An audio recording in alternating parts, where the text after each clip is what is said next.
Welcome to another YOU Bijou Zentangle tile. Today we're going to do the Tangle Crescent Moon, and before we get started I'm going to invite you to do a little grounding practice with me. Placing your feet on the floor if that's comfortable for you and available to you. Maybe bringing your hands, palms together at your heart center and just setting the intention with your breath to connect to earth. Inhaling calm, exhaling connection to earth.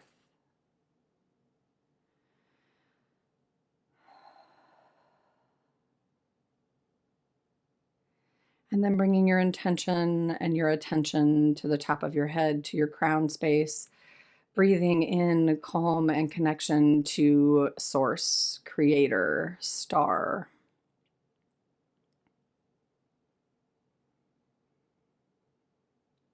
Breathing in calm, breathing out connection to divine.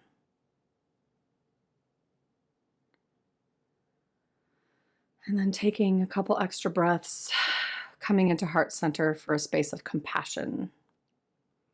Inviting any other intentions you have for your practice today. And then as you're ready, blinking your eyes open and coming back into the space and this practice of Zentangle with our bijou. I'm going to start with corner dots today with our pencil on my bijou tile. Again, they don't have to be perfect. There is no right or wrong. I'm putting them kind of close to the edge so that I can have space to work. And I'm okay with my lines being a little wavy today.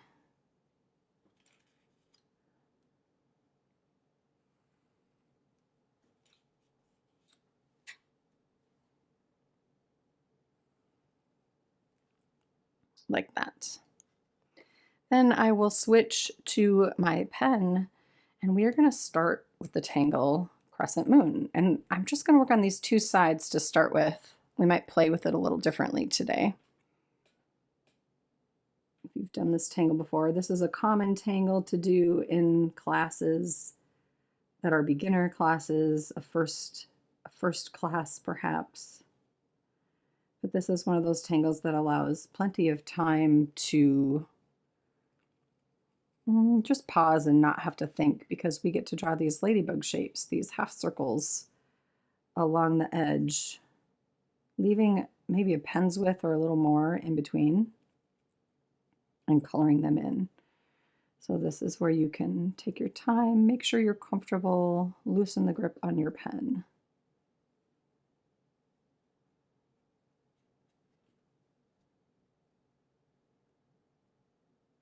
I'm going to put one in the corner.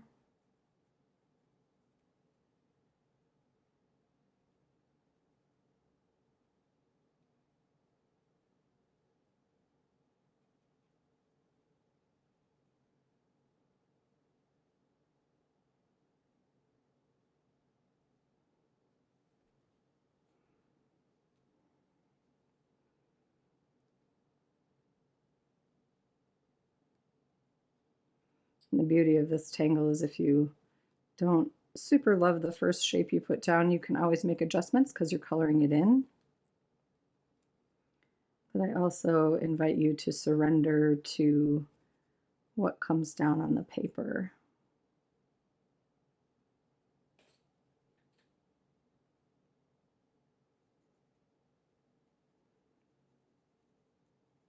So once we get these two sides done,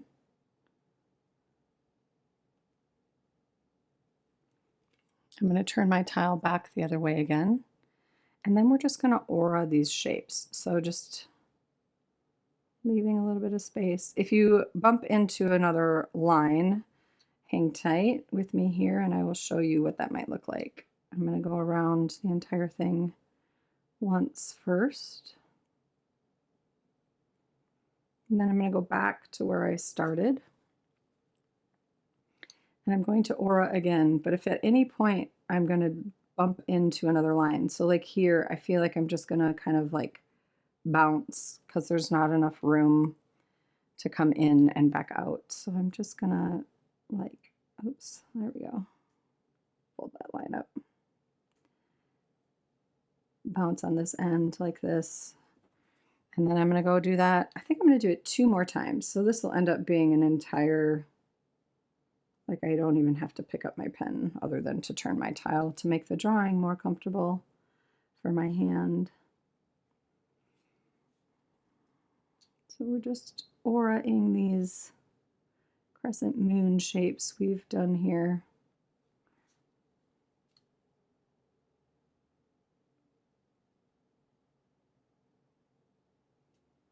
And you can see I'm not being really precise with my lines. I'm going to go one more time. So you can see how I navigate when that gets really close together as well. So I'm going to call that good for this section. And then over here, I'm going to draw a little bit bigger. I'm not going to fill it in backwards, but I'm going to draw a little bit bigger ladybug shape, so to speak. And then I'm actually going to turn my tile and I'm going to draw some crescent moon. I've never really done it this way. Actually, I feel like I want to aura it once first. Then I'm going to draw some crescent moon on this arc that we did here. So I'm going to start in the corner actually and draw this smaller ladybug shape. I'm going to draw another one here. That's a little bit bigger.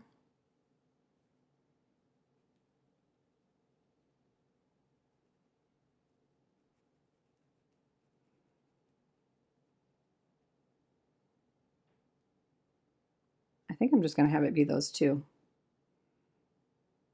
And I'm going to aura. And aura. And aura. And then maybe we'll put another one right here.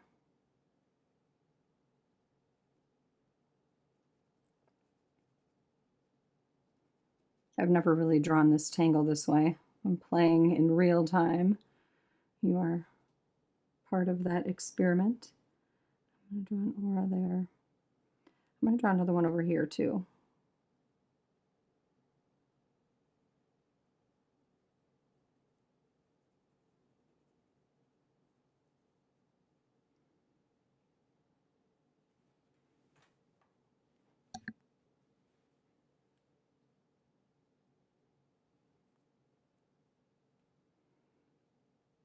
Aura. And then at some point, this is going to run into the other tangle that we did. And I'm going to show you what that's going to look like. We're going to pick up our pen and continue it on the other side. So at some point here, we'll have like this aura that's going behind like that. But I'm going to fill in the space with this aura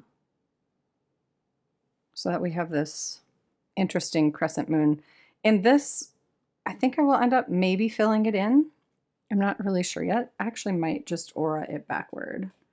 Like maybe I aura this back. And then maybe when we get to this point, I make it a filled in ladybug shape again. And next up we will have our shading. So I'll put my pen away. And then I'm going to do some shading. Before I get into shading the individual like crescent moon sections that we did, I would like to shade so that it looks like this is on top, or like this stuff that we drew last is going underneath what we drew first. So I'm just taking my pencil, my soft graphite. It's a soft graphite pencil by the General's Company. I'm putting a fairly heavy layer of graphite where we drew our first group of crescent moon, turning the tile and Just want to get a feel for this part first before we do the rest of our shading. And so I'm just using small circles with my Tortillion. I'm kind of pulling it away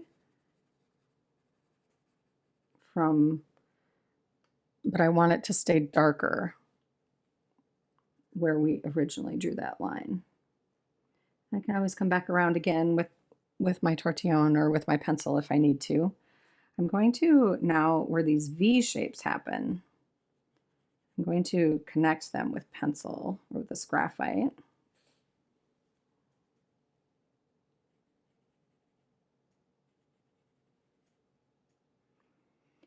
I'm just working on this first section that we did first before we move on to the others. So with these, again, I want to leave it darker in the middle, like where that V is, which I might go back and do this kind of a pencil line again, graphite.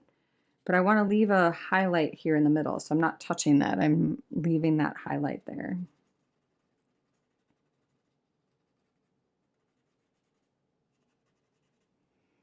Turning the tile, playing with how far in I want that to go.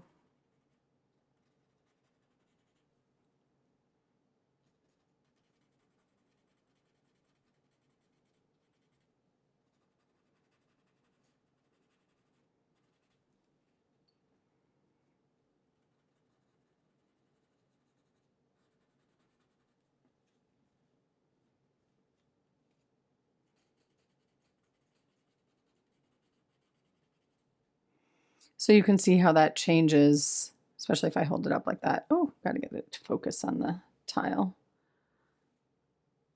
See how that pencil changes, the shading changes the look of the crescent moon. So next up, I want to do that same thing with this side. I will do the layers, but first I'm gonna do the V's first on this side. Just kind of follow those lines where they exist. Maybe darken it up on this side here so that we can create those tunnel-like shapes with our graphite.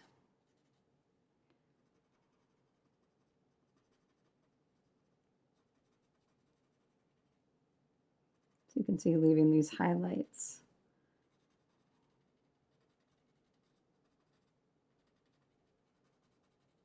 I do have incense burning today. I don't know if you can see the incense kind of flowing over the tile, but I can see it, and I'm finding it just like an added layer of blessing to this time.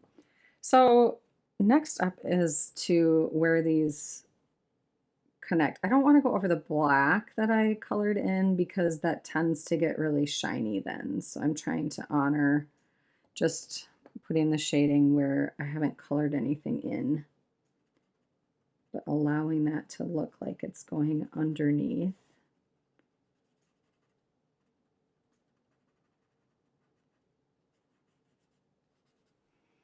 And then holding the tile out and deciding, like, does this look like I've shaded it in a way that's pleasing and that I enjoy? I actually do like having this kind of different ways to layer the crescent moon. It also allows you to learn different ways you can play with this tangle. It's a fun tangle to play with.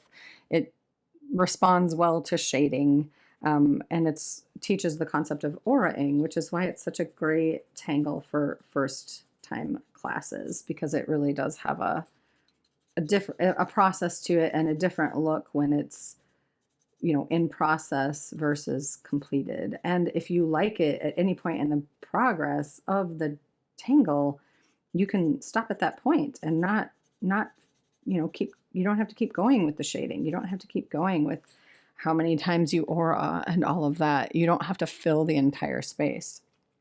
So as I look at this tile, I'm actually feeling like this is my favorite way for upright. And so now we need to grab my pen again, and we're going to put our chop on here. And I don't really know where I want my chop on this tile. I'm feeling a little bit like tucking it into one of these auras might be nice, or maybe just in this corner. I feel like I'm going to do it over here. And I'm going to ignore the auras when I draw my chop today, which means my chop might look a little like it's been like compromised with the auras, but actually the way I cross my A's there on my M, and then the heart will dangle, and I'm going to color it in. So the way my chop works, this is okay. I'm actually going to put little feet on it today. I don't always do that, but it feels like that might be nice. So there's our chop for Crescent Moon. Next step, sign. Date. Let's see, what is the date that I am doing this today? I think it's the 25th. And then I want to write the name of the tangle for you. Crescent. And then I did not plan ahead and leave space. There, moon. I got it. I fit it in. So this is the Tangle Crescent Moon, and this is Bijou.